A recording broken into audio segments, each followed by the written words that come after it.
छत्रपति शिवाजी महाराज और महारानी सईबाई के पुत्र धर्मवीर छत्रपति संभाजी महाराज, जो आगे चल के मुगल सल्तनत का काल बनकर खड़े हुए, जिन्होंने अपने शौर्य और पराक्रम के बलबूते पर पूरी मुगल सल्तनत में तबाही मचा दी। संभाजी महाराज के लगातार भयानक हमलों से औरंगजेब की नींदें उड़ चुकी थी।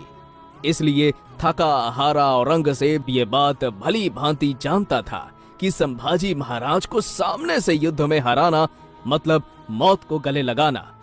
इतना जबरदस्त खौफ मुगलों के अंदर संभाजी महाराज का बैठा हुआ था, और अपने ही लोगों की गद्दारी का ग्रहण संभाजी महाराज को लगा। इसलिए मुगल सरदार मुकरब खान की हजारों की सेना ने संभाजी महाराज को धोखे से पकड़कर औरंगजेब के सामने लाए।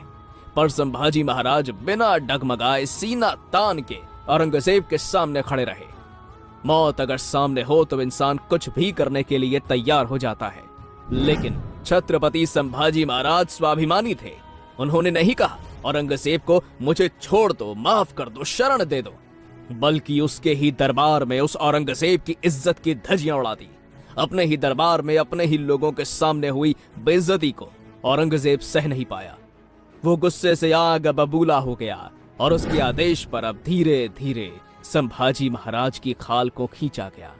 दर्द ज्यादा हो इसलिए जख्मों पर नमक डाला गया, मिर्च को आंखों में डाला गया, बालों को खींचा गया, शरीर से मांस के टुकड़े निकालकर कुत्तों को खिलाए गए, उंगलियां काटी गई, हाथ काटे गए, गरम लोहे की सलियां को आंखों में घुसाया गया, जबान काटी गई। हर रोज उनके शरीर से एक एक अंग को काटा जाता। अपने पिता छत्रपति शिवाजी महाराज के हिंदवी स्वराज्य के सपने के लिए और राष्ट्र धर्म के लिए 40 दिन तक इन दर्दनाक यातनाओं को छत्रपति संभाजी महाराज सहते रहे। अंत में थक हार कर औरंगजेब ने 11 मार्च 1689 को फाल्गुन अमावस्या के दिन छत्रपति संभाजी महाराज की क्रूरता से हत्या कर दी। पर इतने पर ही वो नीच औरंगजेब रुका नहीं। उसके आदेश पर मुगल सरदार जुल्फिकार खान ने रायगढ़ किले पर आक्रमण करके संभाजी महाराज की पत्नी रानी येसुबाई और उनके 7 साल के पुत्र शाहू महाराज को कैद कर लिया। लेकिन इस हमले से संभाजी महाराज के छोटे भाई राजा राम महाराज बच निकले। छत्रपति संभाजी महाराज की मृत्यु से पूरे मराठा साम्राज्य पर अंधकार छा गया था। अब सबको प्रश्न पड़ने लगा, एक तरफ औरंगजेब की 9 लाख की विशाल सेना, तो दूसरी तरफ ये दक्खन के मराठे जिनकी सिर्फ 20,000 की सेना कैसे टिक पाएगी? कौन बचाएगा मराठा साम्राज्य? ऐसे मुश्किल हालात में मराठा साम्राज्य की कमान संभाल रहे थे 19 साल के छत्रपति राजा राम महाराज, जो कि संभाजी महाराज के छोटे भाई थे। तभी एंट्री हुई 2 वीर मराठों की, जिनका नाम था संताजी घोरपड़े और घनाजी जाधव, जो छत्रपति शिवाजी महाराज के हिंदवी स्वराज की प्रेरणा लेकर राजा राम महाराज की ढाल हुए। पर औरंगजेब कहां रुकने वाला था? वो सोचने लगा, काबुल कांधार से लेकर बांग्लादेश तक और उत्तर से लेकर मध्य भारत तक सब कुछ तो मैं जीत चुका हूं। अगर दक्खन से इन मराठों का सफाया कर दूंगा तो पूरे हिंदुस्तान का बादशाह बन जाऊंगा। इसलिए अगले ही दिन उसने जुल्फिकार खान, मुकरब खान, गाजिउद्दीन खान, शहाबुद्दीन खान जैसे एक से बढ़िया एक ताकतवर सरदारों को इकट्ठा करके और अपना लाखों का लश्कर लेकर वो निकल पड़ा मराठों का नामो निशान मिटाने। पर छत्रपति संभाजी महाराज की चिता की जलती हुई आग की लपटें हर मराठा के शरीर पर लग चुकी थी। अब हर मराठा हिंदवी स्वराज्य की चिंगारी को अपने अंदर तेजी से भड़का रहा था। मराठे कब से बेचैन थे अपने राजा की मौत का बदला लेने के लिए। तभी मराठों के पास खबर आई कि औरंगजेब लाखों की सेना के साथ महाराष्ट्र के तुलापुर नाम की जगह पर अपना डेरा डाले बैठा हुआ है। दोस्तों, ये वही जगह थी जहां पर औरंगजेब ने छत्रपति संभाजी महाराज की क्रूरता से हत्या की थी। इसलिए बिना देरी किए अगले ही दिन वीर मराठा योद्धा संताजी घोरपड़े और गिने चुने चंद मराठा सैनिक निकल पड़े नंगी तलवारें लेकर काल से हाथ मिलाने।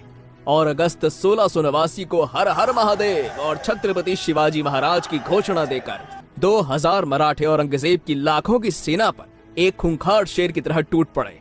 जो भी मुगल सैनिक मराठों के हाथ में आते, मराठे उनकी गर्दन काटकर सीधा अल्लाह के पास पहुंचा देते।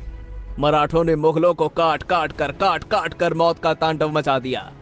मराठों के यूं अचानक हमले से पूरी मुगल छावनी में भगदड़ मच गई। इसलिए मुगल जोर जोर से चिल्लाने लगे, हुजूर, मराठे आ गए।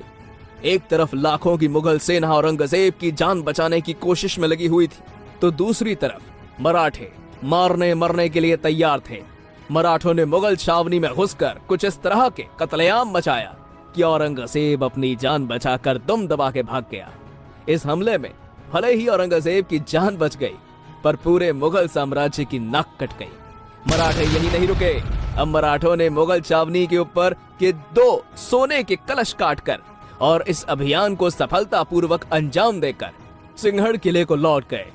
अगले दिन जब सुबह हुई तो औरंगजेब मुगलों की मौत का मंजर देखकर हैरान रह गया और कहने लगा, या अल्लाह, किस मिट्टी के बने हैं ये मराठे। ये ना थकते हैं, ना झुकते हैं, ना पीछे हटते हैं। इन्हें मिटाते मिटाते कहीं हम ना मिट जाएं। औरंगजेब इस दुख भरे हादसे से अभी बाहर ही नहीं आ पाया था कि तुरंत 2 दिन बाद मराठों का तूफान सीधा रायगढ़ किले पर जा धड़का। पर रायगढ़ किले को पहले से ही मुगल सरदार जुल्फिकार खान ने घेरा बनाया हुआ था। पर मुगलों का खून निकाले बिना मराठों को कहां चैन आता था। इसलिए संताजी घोरपड़े और छत्रपति शिवाजी महाराज के वीर बावलों ने मुगलों के इस घेरे को तोड़कर और जुल्फिकार खान की सेना को काटकर रायगढ़ किले पर भी कत्लेआम मचा दिया और मुगलों का बेशकीमती खजाना, घोड़े और 5 हाथी अपने साथ पकड़कर पन्हाला लेकर आए। इस तरह मराठों को जब भी मौके मिलते तो मुगल सेना को चीर के रख देते।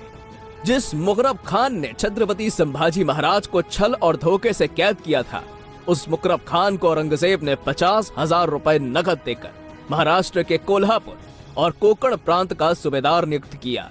पर छत्रपति संभाजी महाराज के बदले की आग ने और संताजी धनाजी के तूफानी हमलों ने मराठों के अंदर भयंकर जोश भर दिया।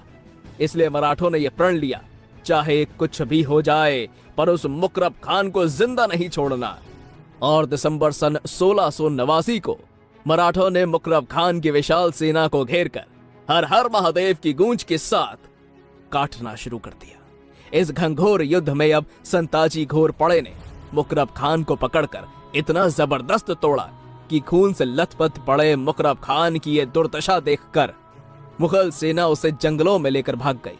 पर मराठों ने मुकरब खान को इतना जबरदस्त तोड़ा था कि उसकी तड़प तड़प कर मौत हो गई। इस तरह उस मुकरब खान को मारकर मराठों ने छत्रपति संभाजी महाराज के मृत्यु का बदला लिया। संताजी घोरपड़े के साहस और शौर्य पर खुश होकर सन 1691 को छत्रपति राजाराम महाराज ने उन्हें मराठा साम्राज्य का सरसेनापति घोषित किया। सरसेनापति बनते ही संताजी ने अपना पहला निशाना मुगल सल्तनत को बनाया और अपने साथ 15 से 20 हजार का मराठा लश्कर लेकर औरंगजेब की मुगल सल्तनत में भयंकर तबाही मचा दी। जिसके बाद मुन्हारपुर, नंदुरबार, सातारा, कृष्णा नदी पार कर्नाटक जैसे एक के बाद एक मुगल इलाकों में मराठा साम्राज्य के जीत का डंका बजाया। औरंगजेब का दरबारी इतिहासकार काफी खान संताजी के बारे में लिखता है, जिस किसी भी मुगल सैनिक का संताजी से युद्ध में सामना होता तो उसमें सिर्फ 2 ही परिणाम निकलते थे। पहला तो वो युद्ध में मारा जाता और दूसरा मराठों के हाथों कैद होता। एक भी मुगल सरदार संताजी घोरपड़े से युद्ध करने के लिए तैयार नहीं होता था। संताजी और घनाजी अपने युद्ध अभियान के दौरान जिस भी मुगल क्षेत्र में जाते वहां के शहरों के शहर तबाह कर देते। दोस्तों, काबुल, कंधार से लेकर दक्षिण भारत, पूरा हिंदुस्तान जिस औरंगजेब की हुकूमत से खौफ खाता था, वही औरंगजेब मराठों के डर से सह्याद्री के पर्वतों में इधर से उधर भागता फिरता था। इतने बड़े मुगल बादशाह की लगाम मराठों के हाथों में थी। लगातार 27 साल मराठों ने औरंगजेब को इतना घुमाया, इतना दौड़ाया कि उसका जीना मुश्किल हो गया। अंत में मराठों के हाथों हो रही लगातार मुगलों की पराजय के दुख में वो नीच औरंगजेब तड़प तड़प कर मर गया। मराठों ने उसे कभी दिल्ली वापस नहीं जाने दिया, बल्कि इसी महाराष्ट्र की मिट्टी में उसे दफन कर दिया और हिंदुस्तान जीतने का उसका सपना सपना ही रह गया। पढ़ लेना कभी औरंगजेब का मृत्यु पत्र।